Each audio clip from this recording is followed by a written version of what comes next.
ሰላም እንደምናላችሁ ተመልካቾቻችን፣ በዚህ ሰሞን ያገኘናችሁ መረጃዎች ወደ እናንተ እናደርሳለን። ለዚህ ዩቲዩብ ቻናል አዲስ ሆናችሁ ሰብስክራይብ በማድረግ ቤተሰብ ሆኑ። ያላችሁን ሀሳብ አስተያየት በሀሳብ መስጫ ሳጥን ላይ ጻፉልን።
ቪዲዮውን አይታችሁ ምንድነው ቪዲዮ እየተቆራረጠ ነው፣ በስነ ስርዓት አይለቀቅም እንደምላችሁ ብዙዎቻችሁ ሀሳብ እንደምትሰጡ አውቃለሁ። ያው የቪዲዮ መግቢያ ስለሆነና መጨረሻ ላይ ደግሞ ሙሉ ቪዲዮውን አሳያችኋለሁ። እንግዲህ እንደምታውቀው ጥቅምት 23 ሲጠበቅ የነበረው የኤፍሬም አለሙ ኮንሰርት በሚሊኒየም አዳራሽ ተካሂዷል ማለት ነው። እጅግ በጣም የሚገርምና አስደናቂ ኮንፈረንስ ነበረ። ብዙ ታዋቂ አገልጋዮችም ተገኝተውበታል፣ ብዙ ዘማሪዎችም ተገኝተዋል። ያልተገኘ ሰው የለም ማለት ይቻላልና እጅግ በጣም አስደናቂ ነገር ነበርና ብዙ ሰዎች ከየት ሀገር ከአዲስ አበባ ውጭ ራሱ ብዙ ሰዎች መጥተዋል ማለት ነው። እጅግ በጣም የሚያስደምም ኮንፈረንስ ነበረ። እለቱም ደግሞ እግዚአብሔር መገኘት የእግዚአብሔር ህልውና የነበረበት ኮንፈረንስ ነው። እኔ በግል እጅግ በጣም ደስ ብሎኛል፣ ግን አልሄድኩም። ችግሩ እንዳጋጣሚ አልተመቸኝም ነበር፣ ግን ለመሄድ በጣም ደስ ብሎኛል። ግን ቪዲዮ ሳይ ደግሞ እዛ እንደነበርኩ አይነት ስሜት ነበር የተሰማኝ። በጣም ደስ የሚል ፕሮግራም ነበረ።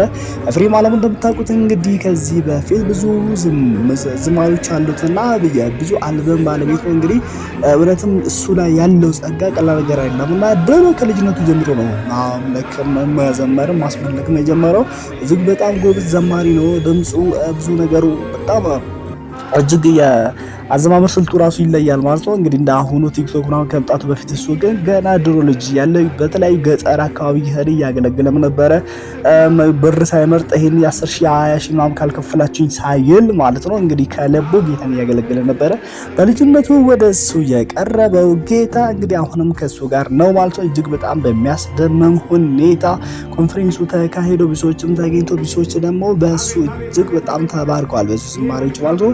ከተባረኩት ሰዎች ደግሞ አንድ ወሬ እጅግ በጣም የሚያስገርም ነገር ነበር። እውነት በመነግራችሁ አንደኛ ግራውንድ አይደለም ምድር ላይ ሙልቶ ማለት ነው። ሰዎች እንዳሉ አንደኛ ፎቅ ሁላ ሙልቶ ነበርና እንደነዩ ጮፋ አይነት ማርሰል ቴሌቪዥን አገልጋይ ዮናታን፣ እንደዛውም ታምራት ታረቀኝ፣ ብዙ ዘማሪዎች እና ቢኪ እንደምታዩት መጀመሪያ ቪዲዮ ላይ ስታዩት እነ ቢኪ ምናምን ነበሩ። እጅግ በጣም የሚያስገርም ኮንፈረንስ ነበር። እኔ በግሌ በጣም ደስ ብሎኛል። እንኳን እግዚአብሔር ረዳክ፣ እንኳንም አሳካልክ ለማለት ፈልጋለሁ። እንግዲህ ሌሎች ዘማሪዎችም ደግሞ እንደዚህ እንደምታዘጋጁ ተስፋ እናደርጋለን። ከዚህ በፊትም ፓስተር ክፋሚ ደቅሳ ተከስተ ዘማሪ ማን ነው ፓስተር ከኦርቶዶክስ ወደዚህ የመጣው እሱም ብዙ ሰዎችም እዚህ እንግዲህ ፕሮግራም አካሄዱ ነበረ። በጣም በሚያስገርም ሁኔታ ጴንጤ በቃ እየለመለመ እየበዛ ነው ሀገሪቱ ላይ እና ልክ እኛም ደግሞ እንደዚህ ዘምረናል። በጣም ደስ ብሎናል። እንግዲህ ኑሯችን ልክ እንደ ዘንበር ነው እዚህ እንደ በቃ ለጌታ ክብር እንዳመጣን ኑሯችንም ደግሞ አኗኗራችን የጌታን ክብር የሚያሳይ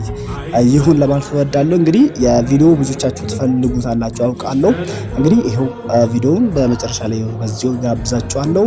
ሰላም ሆኖልኝ ሰብስክራይብ ያላደረጋችሁ ሰብስክራይብ ማድረግ ቤተሰብ መሆናችሁ እንዳትረሱ።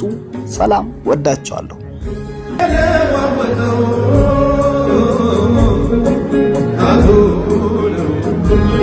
Let